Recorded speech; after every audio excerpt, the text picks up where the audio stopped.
Well, hiya, humanoids. Welcome back to another book review here on my channel. And today, as you can see from the title down below, I will be reviewing The Rules Do Not Apply by Ariel Levy, I believe is how you pronounce her last name. I did win this book in a Goodreads giveaway, and this is an ARC copy, an advanced reader's copy. This book will not actually be for sale until March 14th of this year, so in about a month. And here again is a book that I probably never would have picked up at a bookstore or online when I was shopping. This is a nonfiction book. It is a memoir of some things that have happened in her life. And it's really hard for me to figure out how to describe this book to you because we follow Ariel in her life through college and her adult years. And she works for the New Yorker. She is somebody who kind of has to pay her dues in the company, but she wants to be like a journalist, and she gets to travel to all these different places in the world to write stories about people. And we find out, like, in the very beginning, that she's going through a separation, and that, I believe you pronounce it, Mongolia is where, like, her whole life just falls apart. At the time that she goes here to write a story, she's married, she's pregnant, she has financial security, she thinks everything is going well for her, and then she flies over to Mongolia to do a story, and her whole life falls apart. So that's basically kind of, we follow her from college until this point. And I did like her writing. It was a little hard for me to follow because I felt like she would start a story and then she would stop and then, like, kinda go back and explain a totally different story and then jump back to the story she was telling before. So that was kind of hard for me. I don't like stories that do that. I feel like you should separate it better so that the reader knows, like, "Okay, now I'm reading about something in the past," and you're not like, "Oh, wait, now we're on a different track." That was really confusing for me. And this book does deal with LGBT content, so I really enjoyed that. I've never read a book that involved, and this obviously is a nonfiction. We find out that she is her life partner is a female named Lucy. She does say that she does change certain names and things in the book to obviously protect people, and their identity. But the name in the book is Lucy. I'm not sure if that was really the name of her partner. But I believe that Ariel is bisexual. I don't think that she is just a lesbian, but I'm not sure, but it kinda comes across that way, the way that she was describing certain things. I'm pretty sure she's bisexual.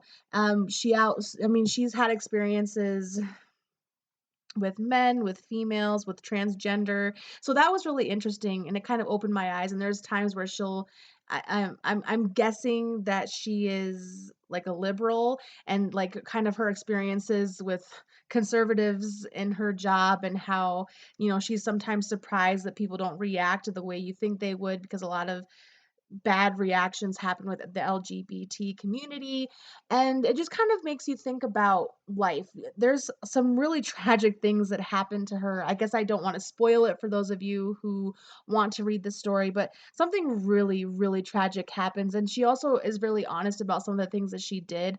I don't know if this is a spoiler, it might kind of be, but there is a point in this story where does she's in a relationship and she does cheat on that person, and talking about how she really loves having a companion who feels like family at home, but sometimes you just get this like primal animal lusting feeling, and it's hard for you to separate yourself. This also deals with addiction, which I have dealt with myself. So there's just a lot of things going on, and her life is really, really interesting to read. And again, I am pleasantly surprised at how well I liked a nonfiction story. I did not like this one as much as Dust Bowl Girls, and I don't know if it was just because the jumping around really kind of pulled me out of it, or if it just wasn't exactly what I was expecting and I had different expectations. I did rate this a 3 out of 5 stars on my Goodreads. I did enjoy it, and I liked her writing, and maybe it's just because I can't relate to it as much as I want to, because you know me, I'm a character reader and I want to feel connected to what I'm reading. And I think that Ariel does ask some really interesting questions, and it did make me think about certain things. And I really love the kind of the main theme of the story is about how no matter how much we want to control life, and we think that we can do everything and we can have everything, life always has a way of kicking you in the ass and saying, no, that's not how this is going to work. And that's a common theme through this whole book. She's talking about, on her generation, they were taught that they could be anything, do anything, have everything. And at this time, when she was going into college, was like when cell phones were starting to become a thing and technology was a thing. And there was just hope for all of these beautiful things right before 9/11. And it's just an interesting thought that, and I think a lot of people in this generation and in hers felt like we deserved everything, that for whatever reason we feel like we're entitled to things. And so that's a really interesting concept, is to be able to kind of step back and be like, you just cannot have everything. No matter how hard you try, you are not going to have everything that you want. And religion doesn't play any type of role in this story, but I feel like, for me personally, I am religious, so I look at it as, I do believe there's a path set out for me, but I also make my own choices. I don't have to take that path. I make my choices, and choices have consequences, which again is a part of this story. And again, the main theme is that we can't control certain things that happen. There's something that's really awful that happens to Ariel in this story that was out of her control completely, 100%. And it kind of just gets your mind thinking about the the social outlook we have on women and on the LGBT community and relationships and life and jobs and the things that we want out of life. It's really a really interesting read. Like I said, I rated it at 3 out of 5 stars, and I do recommend it for people who enjoy nonfiction. I do think that it was a good book. I just didn't like it as much as I wanted to, and I don't really see myself picking this up again because now I know her story. Kind of the same with Dust Bowl Girls. I did rate that one 4 out of 5 stars, but I just don't see myself picking up nonfiction as like a reread. But it was really good, and I do think that she's a great author, and I may actually pick up her other book. She did write another one, and I don't know what the other one is called. But she is a good writer, and it was a mind wheel turning book. Does that make any sense? Probably not.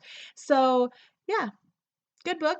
I'm glad I won it. It was interesting, and I really guess, if you are interested in nonfiction and would like to hear about some of the really kind of tragic things that have happened to this woman, on March 14th of this year, you will be able to purchase this. I'm not sure. I'm pretty sure you could search the book title on Amazon, but if not, you can go to Goodreads and search the author or the book title. So, yes, that is the end of this book review. If you enjoyed this book review and you want to see more, go ahead and hit that like button down below and that subscribe button and join my crazy family on this channel. You never know what video you are going to see from me next, and I will catch you guys in the next one.